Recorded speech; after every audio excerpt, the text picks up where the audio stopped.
What landed in Poland wasn't just hardware, it was a message carved into global strategy. Each Apache on the ground represented more than firepower, it represented commitment. Washington wasn't talking about defending Europe anymore, it was proving it could do so overnight. Military analysts called it deterrence in motion, the kind that forces an enemy to think twice before making the first move. But there was a darker side. Every helicopter, every radar ping, every training flight carried risk. A single misread signal could turn drills into disaster.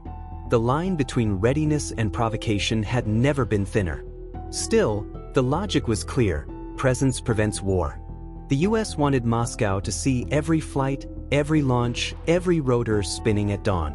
It was visibility as strategy. For NATO allies, it meant reassurance. For Russia, it was humiliation broadcast in high definition.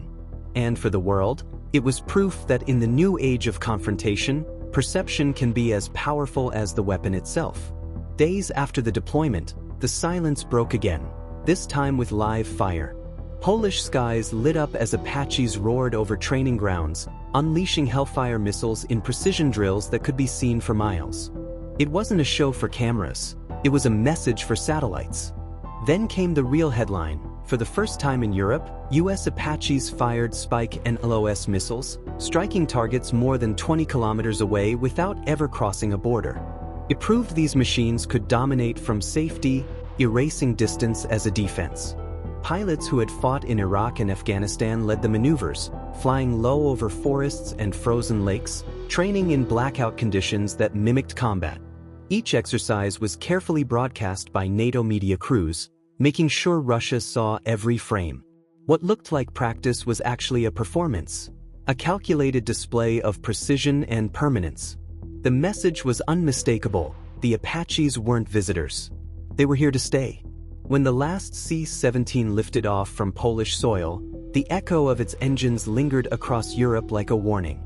The operation was complete, but the consequences had only begun. In Brussels, NATO officials called it a defensive rotation. In Moscow, it was seen as encirclement. Two sides, one event, and a world suddenly holding its breath. Yet behind the politics and headlines was something bigger: the return of visible power. For decades, deterrence had been spoken of in theories and treaties. Now, it had a face: the dark silhouette of an Apache hovering over snow-covered fields. Poland had become the stage where history restarted, where logistics became strategy, and where perception became weaponry. To some, it was reassurance; to others, provocation. But no one could deny the truth. What began as a quiet airlift had rewritten the balance of fear. And as those rotors fade into the distance, one question remains: if this is just the beginning, what comes next? Before the first Apache touched Polish soil, the operation had already begun, under a veil of silence. The mission was codenamed Iron Falcon, a deployment so carefully planned that even Allied radar operators weren't told the full story. Inside Fort Cavazos, mechanics worked under red light, folding rotor blades and sealing weapon crates while air crews prepped the C-17 Globemasters for transatlantic flight. When they finally lifted off, their transponders went dark. To civilian radar, they vanished. But high above the Atlantic, ghost signals began to appear, slow, deliberate, heading east. European analysts knew something big was moving, but not what. For 72 hours, the skies whispered secrets. Then, just before dawn, the first giant broke through the Polish clouds, followed by another and another. The silence of secrecy turned into the roar of arrival. The world had no idea this operation was coming, until it was too late to stop it. Within days, the deployment's impact rippled far beyond Poland's borders. Germany called for restraint but quietly reinforced its air patrols. France urged diplomacy while its own Rafales took to the skies. Lithuania and Latvia expanded radar coverage, creating an invisible wall of surveillance across the Baltic. In Brussels, NATO ministers framed the move as precautionary, but in Moscow, the word was provocation. Russian state TV looped footage of Apaches under floodlights, warning viewers that NATO's buildup was proof of aggression. Meanwhile, in Beijing, analysts compared satellite images of Poland to US movements in the Pacific, an unmistakable message of global reach.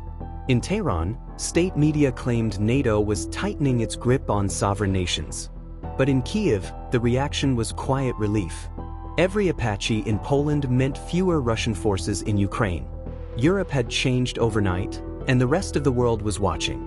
Across the frozen skies of Eastern Europe, something extraordinary was unfolding. In the dead of night, the silence was shattered by the thunder of jet engines. Dozens of C-17 Globemaster aircraft cutting through the clouds, their cargo bays packed with one of America's most feared machines, the AH-64 Apache Guardian. One after another, the giants descended onto Polish airfields, their ramps lowering to reveal the dark silhouettes of helicopters designed for war. By dawn, over 150 Apaches stood assembled on Polish soil, their rotors glinting under floodlights. To Moscow, it looked like an invasion in slow motion. To NATO, it was the loudest message in decades. America was back on Europe's front line. But this wasn't a drill or a training exercise. It was a power move executed with surgical precision. The Apaches didn't arrive quietly, they arrived as a statement. A statement carved into the night sky that said, "Deterrence is no longer a word, it's a presence." And while officials called it a routine rotation, the Kremlin knew better. Something had changed, and it had arrived on the wings of 150 Apaches. The AH-64 Apache isn't just another attack helicopter, it's a predator built for modern warfare. Designed to dominate the battlefield, it hunts before it's even seen. Each Apache carries 16 Hellfire missiles capable of slicing through armored columns, a 30mm chain gun that spits out over 600 rounds a minute, and radar so advanced it can track more than 200 targets at once. But what makes the model different is intelligence. Linked through data networks, these aircraft share what they see in real time, turning a fleet into a single living system. Upgraded engines give it the speed to strike and vanish before the enemy can blink. In Europe, some Apaches have been fitted with Spike NLOS missiles, long-range precision weapons that can hit targets 30 kilometers away without crossing the border. To pilots, it's a flying fortress. To enemies, a nightmare that never sleeps. Wherever the Apache arrives, the balance of power tilts. And now, that balance has landed in Poland. For Poland, the sight of 150 Apaches wasn't just military theater, it was history unfolding. For years, Warsaw had watched the storm building on its eastern border. Now, the US wasn't just promising support, it was delivering it in steel, rotors, and firepower. Poland's own order for 96 Apaches had already marked the biggest helicopter deal in its history, a signal that this nation wasn't waiting to be protected, it was preparing to defend itself. On the ground, American and Polish crews worked shoulder to shoulder, speaking a language forged in trust. Joint exercises turned farmland into live training zones, where tank units and gunships rehearsed how to fight together as one. NATO planners called it integration. Moscow called it provocation. But to the people watching from fences and rooftops, it looked like safety finally had a shape. For the first time since the Cold War, Poland wasn't a buffer, it was the front line of deterrence. And this alliance, forged in fear and fire, was just getting started. When news of the Apache landings reached Moscow, the reaction was instant. Shock, confusion, then anger. Inside the Kremlin, alarms went off long before the headlines hit. Satellite feeds showed Polish airfields glowing under floodlights, rows of Apaches lined like black daggers across the snow. Within hours, Russia's defense ministry issued a statement condemning what it called a massive militarization of our borders. Fighter squadrons in Kaliningrad were scrambled, and S-400 missile batteries near Smolensk went on high alert. But behind closed doors, the mood was darker. Intelligence analysts warned that this wasn't a symbolic show of strength, it was a logistical masterpiece. The US had moved combat power faster than Russia could respond. Propaganda outlets flooded the airwaves, branding the deployment as proof of NATO's aggression. Yet, even among Russian generals, unease grew. If 150 Apaches could appear overnight, what else could follow? In one move, America had turned deterrence into demonstration, And Russia was left reacting, not leading.